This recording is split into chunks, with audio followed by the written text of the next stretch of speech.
Viruses are the most abundant biological entity on Earth. There is estimated to be 10 to the 31 viruses, so that's 30 zeros of viruses on Earth. That's more than the number of stars in the sky.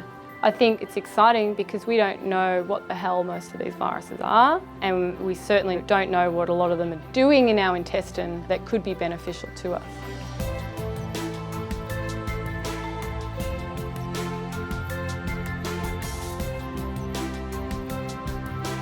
My name is Kate Jeffrey. I am Assistant Professor of Medicine here at Harvard Medical School and Massachusetts General Hospital here in Boston.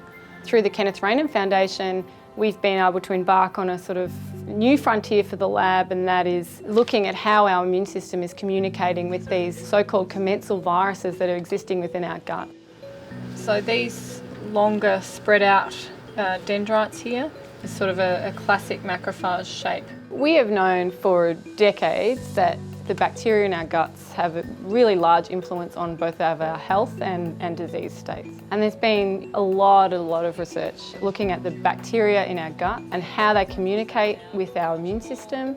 Viruses have received no attention at all.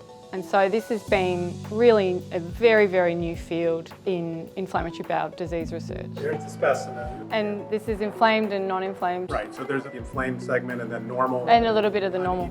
Okay, great. A sort of depressing statistic is that 3/4 of Crohn's disease patients will undergo surgery. So literally cutting out part of the inflamed intestine that our current drugs cannot treat. And from those intestine resections, we are trying to identify those viruses in contact with the immune system. So essentially here, it's all entirely inflamed, like an ulcer. The number of viruses that we know in terms of their sequence and what they are, compared to how many viruses we know exist, there's a huge gap.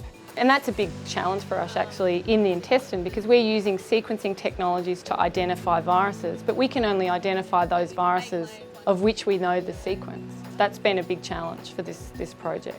I had this kooky idea that maybe we could use this technique called CLIP, or cross-linking immunoprecipitation, which is essentially like a fishing rod to sort of identify those individual viruses that might be more important for keeping gut health or might be more influential during inflammation.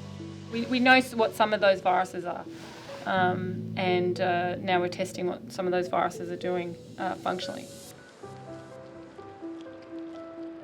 I started my lab in 2012 and I had my first daughter a year and a half later. You know, a new lab and new mother, and now I just had my other daughter last year, and it is a constant juggle. I always use the analogy, when all balls are in the air, it's fantastic. That's why my team is so important.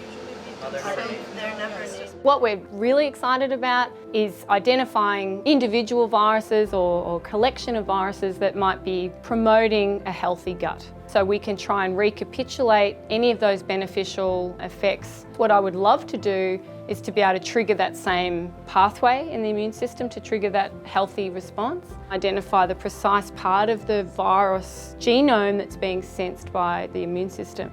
And so can we try to recapitulate those beneficial effects by just giving that part of the virus as a sort of drug? That's the ultimate goal.